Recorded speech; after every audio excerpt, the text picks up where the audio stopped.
నమస్తే, welcome to TV5 మరో నేత్రం.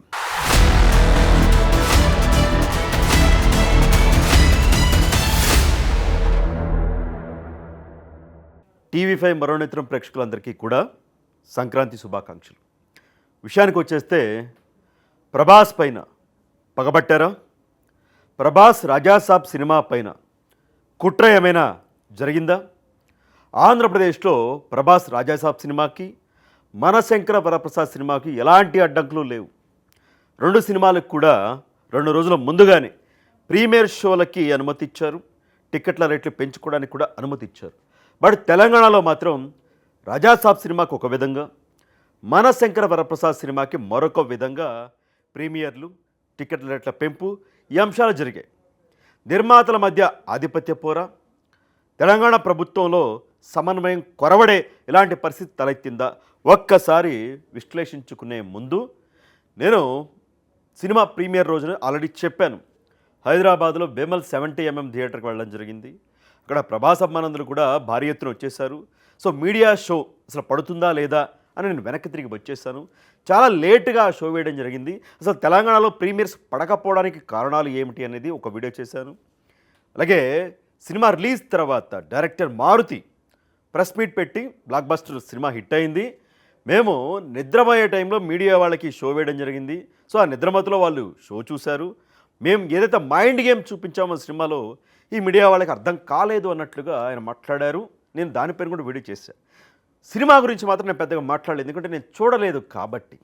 ఇప్పుడు రాజకీయంగా పెద్ద హడావుడేం లేదు, అందుకే నేను రాజకీయ అంశాలు కొంచెం బ్రేక్ ఇచ్చా, చిన్న బ్రేకు. ఇప్పుడంతా కూడా సంక్రాంతి పండుగ, సంక్రాంతి సినిమా ఇది మాత్రమే నడుస్తూ ఉంది. ముఖ్యంగా రాజాసాబు, మనశంకర వరప్రసాద్కి సంబంధించి అటు ఏపీలో తెలంగాణలో జరిగిన అంశాలపైన చర్చ నడుస్తూ ఉంది కాబట్టి మాట్లాడుతూ ఉన్నా.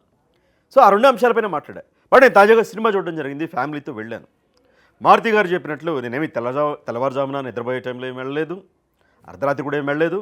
మంచిగా ఆఫీస్కి వచ్చి భోజనం చేసి ఫ్యామిలీని తీసుకొని మ్యాట్నీకి వెళ్ళి కూర్చున్న సినిమా 3 గంటల 10 నిమిషాలు రాజాసాబ్ సినిమా రన్ టైం. ఎలా ఉంది ఈ సినిమా అంటే చాలా ల్యాగ్ ఉంది, చాలా ఓర్పు కావాలి, చాలా ఓపిక కావాలి. మారుతి సహనానికి, ప్రేక్షకుడు సహనానికి పరీక్ష పెట్టేశాడు. ప్రభాస్ గారిని ఆ వింటేజ్ లుక్లో, ఆ స్టైలిష్ లుక్లో చూడడం, ఆయన ఫైట్స్ చేస్తూ ఉంటే, డ్యాన్స్ చేస్తూ ఉంటే ప్రభాస్ గారి అభిమానులు ఎంజాయ్ చేస్తారేమో కానీ సగటు ప్రేక్షకుడికి మాత్రం ఒక విధంగా చెప్పాలి అంటే అమృతాంజన్ తీసుకుపోవాలి, శాస్త్రీబామ్ తీసుకుని పోవాలి. కొన్ని సీన్లు నిజంగానే అలా ఉన్నాయి. మా ఇంట్లో వాళ్ళు కూడా ప్రభాస్ అంటే ఇష్టం. అంటే మన తెలుగువారు పాన్ ఇండియా స్థాయికి అలా హీరో వెళ్ళాడు కాబట్టి ఖచ్చితంగా ప్రభాస్ని అందరూ ఇష్టపడతారు. అన్ని హీరోల అమ్మాయిలు కూడా ప్రభాస్ని ఇష్టపడతారు.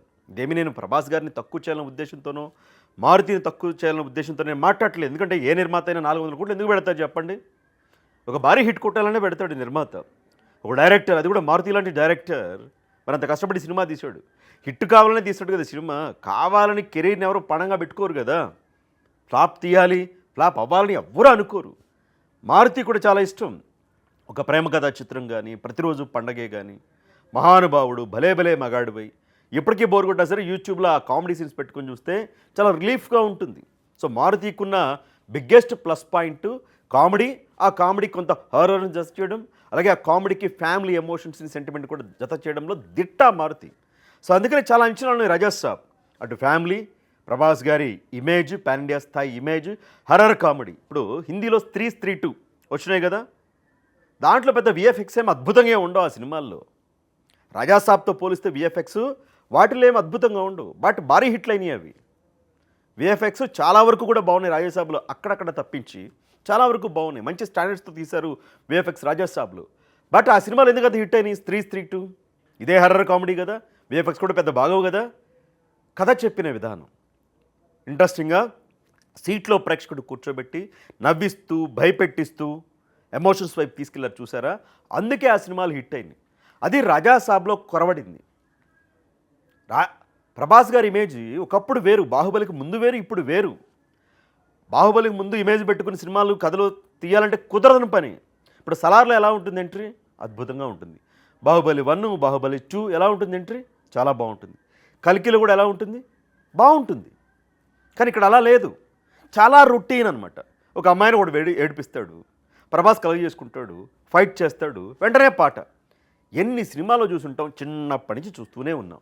సరే అది కూడా భారీ ఫైట్ ఏమైనా పెట్టారంటే కాదు, ఒకే ఒక్క దెబ్బ కొడతాడు అమ్మాయిని ఏడిపించినందుకు ఒకడిని, వెంటనే పాట, వందల మంది వేలాది మంది డాన్సర్లను పెట్టేసి పాట, అవి కూడా కొన్ని గ్రాఫిక్స్లో గ్రీన్ మ్యాట్లో వాటిలో వీటిలో చేసి పడేశారు. సరే ఆ తర్వాత ఏమైనా సినిమా ఇంట్రెస్టింగ్గా వెళ్ళిందంటే ఫస్ట్ హాఫ్ అంత లాగ్ మామూలుగా లేదు. మొదట్లో బాగానే ఉంటుంది, మనవడు నాయనమ్మ సెంటిమెంటు, నాయనమ్మ కోసం తాత మిస్ అయిన తాతను వెతకడానికి ప్రభాస్ బయలుదేరుతాడు హైదరాబాద్. మొదట్లో బాగుంటుంది చక్కగా నాయనమ్మ మనవడు సెంటిమెంట్. పోయే కొద్దీ సినిమా ఎండింగ్ దాకా కూడా అదే. ఇక ప్రభాస్ రాగానే నాయనమ్మడు వచ్చేస్తూ ఉంటుంది. చూసి చూసి చూసి మొదట్లో బాగున్న నాయనమ్మ మనవడు సెంటిమెంటు చివరికి వచ్చేసరికి ఒక హాస్పిటల్ సీన్ తప్పించి క్లైమాక్స్లో మిగతా అంతా చాలా బోరింగ్. మళ్ళీ నాయనమ్మ గారు ఎంట్రీ ఇచ్చేశారా, పద్దాక ఈవిడ వస్తూ ఉంది ఏంది, పద్దాక ఈవిడెంట్రీ ఎంట్రా బాబు అన్నట్టు ఉంది ఆ పరిస్థితి. సో చాలా అద్భుతంగా చూపించాల్సిన నాయనమ్మ మనవడు సెంటిమెంట్ని మెల్లమెల్లగా బోరింగ్గా తీసుకొచ్చేసారు. చిరాకు వచ్చేసింది ఏం చెప్పాలి అంటే. ఎందుకంత లాగ్ చేశారు, ఎందుకన్ని సీన్లు పెట్టారో నాకు అర్థం కాలేదు నిజంగా. 3 గంటల 10 నిమిషాల సినిమా లేకపోతే ఏమైంది, 2.5 గంటల సినిమా తీసేయాల్సింది కదా, లేదంటే 2:45 చాలు కదా. మనకి సినిమా హిట్ కావడం ముఖ్యం. అది 2 గంటల సినిమానా, 2:30, 3:30 గంటల కాదు. బాగుంటే 3:30 అంటే 4 గంటలైనా చూస్తారు సినిమా. బాగోకపోతే 2 గంటలైనా సరే చూడలేరు, భరించలేరు సినిమా. ఫస్ట్ హిట్ కావడం ముఖ్యం, గ్రిప్పింగ్గా స్క్రీన్ ప్లే ఉండాలి, గ్రిప్పింగ్గా కథ చెప్పాలి. అది లేదు ఎక్కడా కూడా. మరొక ముఖ్యమైన డ్రాబ్యాక్ ఏంటంటే ప్రభాస్ గారు సలార్లో చాలా తక్కువ డైలాగులు ఉంటాయి, బట్ చాలా బాగా డైలాగులు చెప్తారు. అసలు ఆ లౌడ్నెస్, వాయిస్, ఆ గంభీరత చాలా బాగుంటుంది ప్రభాస్ గారి. కల్కిలో కూడా బాగానే చేశారు, బాగుంటుంది, డైలాగ్ డెలివరీ బాగుంటుంది. అమితాబ్ బచ్చన్ వచ్చినప్పుడు అమితాబ్ బచ్చన్తో ఫైట్లప్పుడు ఆ కామెడీ సీన్స్ ఏవైతే ఉంటాయో అవి కూడా బాగా వర్కౌట్ అయినాయి కల్కిలో కూడా. బట్ ఇక్కడ ప్రభాస్ గారి చేత ఆయనే చెప్పారా ఇంకొకరు చెప్పారా డబ్బింగు, ప్రభాస్ గారి డైలాగులు కామెడీ కొన్ని చోట్ల డైలాగులు అర్థం కాలేదు, నిజంగా అర్థం కాలేదు. మీకు అర్థమైందా? చూసి ఉంటే మీరు చెప్పండి. అర్థం కాలేదు, చాలా బొంగురుగా ఉంది వాయిస్ కూడా. అంటే మారుతి గారు ప్రభాస్ గారి చేత సరిగ్గా డబ్బింగ్ చెప్పించలేదా, చెప్పించుకోవడంలో విఫలమయ్యారా, ఏం జరిగింది? ఇది ఒక మైనస్ పాయింట్. కొన్ని డైలాగులు కొంత అర్థం కాకపోవడం. సినిమా మొత్తం మీద ఒక 2-3 చోట్లేమో కొంచెం మంచిగా నవ్వుకున్నాం, అంతకుమించి నవ్వడానికి కూడా ఏమి లేదు. హర్రర్ కామెడీ పెద్దగా ఏమి లేదు. కొన్ని సినిమాల్లో చూసినవే కొన్ని కామెడీ సీన్స్, అంటే ఒక బంగ్లాలోకి వెళ్తే దయ్యం వస్తే ఎలా భయపడతారు ఏంటి, అలాంటివే ఉన్నాయి. కానీ కొత్తగా ఏమి సీన్లు ఏమి అనిపించలేదు. 2-3 చోట్ల మాత్రం కొంత కామెడీ వర్కౌట్ అయింది ప్రభాస్ గారితో. ఇదొక అంశం. ఇక 3వ అంశం ఏంటి, 3 హీరోయిన్లు. అంటే కావాలని తీసుకొచ్చి 3 హీరోయిన్లు పెట్టారా? సరే ఉన్నారు, వాళ్ళ పాత్రలకు ఏమైనా ప్రాధాన్యం ఉందా? సరే లవ్ ట్రాక్ ఉంటుంది, ఆ 3 హీరోయిన్లో ఎవరితో అయినా సీరియస్ లవ్ ట్రాక్ ఉందా ప్రభాస్ గారికి? ఎవరికీ లేదు. కొద్దిసేపు నిధి అగర్వాల్ అక్కడికి వెళ్తారు, నేను లవ్ చేస్తున్నా అంటారు. కొద్దిసేపు మాళవిక అక్కడికి వెళ్తారు, ఇదిగో నేను లవ్ చేస్తున్నాను ఆవిడ లవ్ చేయట్లేదు అంటారు. ఇంకొక అమ్మాయి ఎంట్రీ ఇస్తుంది. ఎవరితో సీరియస్ లవ్ ట్రాక్ లేదు. ఒకసేపు ఆ హీరోయిన్తో, ఒకసేపు హీరోయిన్తో, ఒకసేపు ఇంకో హీరోయిన్తో. ఇదే అలా ఎలా, ఎందుకు ఆ సీన్లన్నీ కూడా అనవసరం కదా. వీళ్ళు బంగ్లాలోకి వెళ్ళాక అదేంటో మరి బ్యాగులు పట్టుకొని వచ్చేస్తూ ఉంటారు, ఏదో పిక్నిక్ వచ్చినట్టు బూత్ బంగ్లాలోకి. మొదట మాళవికతో కలిసి ఎంటర్ అవుతాడు ప్రభాస్ ఆ బిల్డింగ్లోకి, తాతయ్య గారి బూత్ బంగ్లాలోకి, భవనంలోకి. ఆ తర్వాత నిధి అగర్వాల్ పెట్లు పట్టుకుని వచ్చేస్తుంది. ఆ తర్వాత 3వ హీరోయిన్ ఉంటుంది, ఆవిడ పెట్లు పట్టుకుని వచ్చేస్తూ ఉంటుంది. అది పిక్నిక్ వచ్చినట్టు వస్తూ ఉంటారు. అంటే చాలా లాజిక్, అంటే సినిమాల్లో లాజిక్లు ఎత్తకూడదు. ముందుగా హర్రర్ కామెడీలో పెద్ద లాజిక్లు ఏమి ఎత్తకూడదు. కానీ చూసేవాడికి ఏంట్రా బాబు ఇది, ఎంట్రీలు ఏంటి, ఈ లవ్ ట్రాక్ ఏంటి అని నిజంగానే బోరు కొట్టింది. ఇదొక డ్రాబ్యాక్. మారుతి గారు మొన్న ఏమన్నారు, మేము మైండ్ గేమ్ ఆడాము అర్థం కాలేదన్నారు. ఏం మైండ్ గేమ్ ఆడారు ఏముంది చెప్పండి.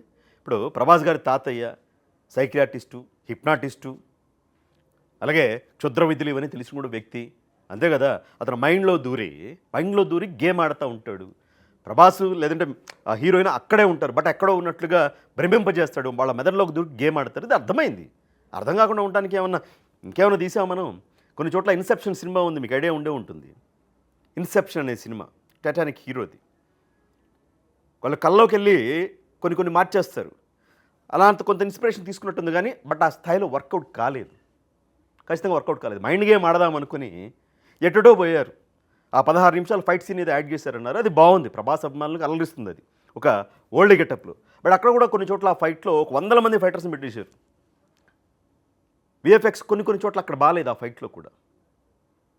అంటే ఎలా చెప్పాలంటే ఒక 5 నిమిషాల్లో తీయాల్సిన సీన్ని ఒక పావు గంట ల్యాగ్ చేశారు.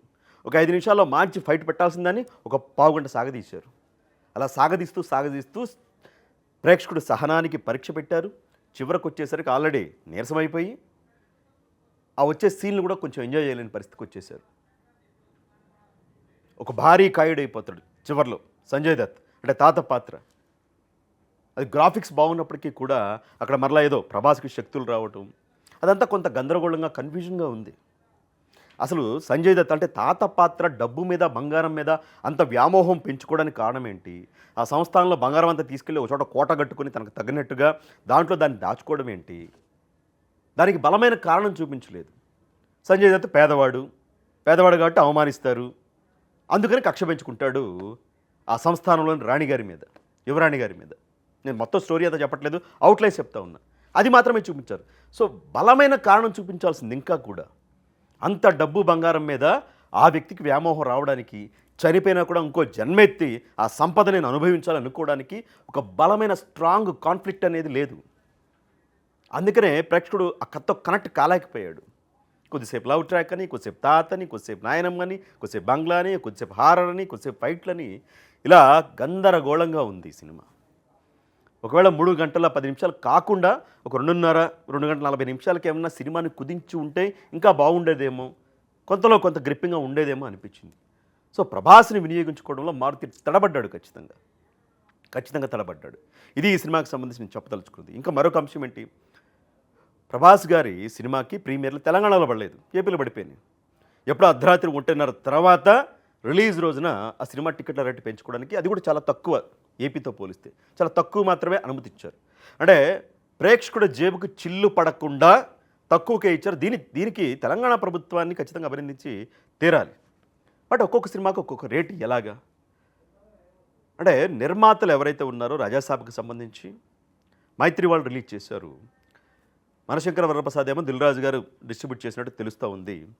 ఆయనకి ప్రభుత్వంతో మంచి సన్నిహిత సంబంధాలు ఉన్నాయి. మరి విశ్వప్రసాద్ గారికి మరి ఎంత సన్నిహిత సంబంధాలు ఉన్నారో తెలియదు. మరి మంత్రి సినిమాటోగ్రఫీ మంత్రి కోమటిరెడ్డి వెంకటరెడ్డి గారు చెప్పారు కదా, నేను అసలు సినిమా టికెట్ల హైక్స్ ప్రీమియర్స్ ఇవి నేను పట్టించుకోవట్లా, నాకు సంబంధం లేదు ఆ మెమోలు అని చెప్పారు ఆయన.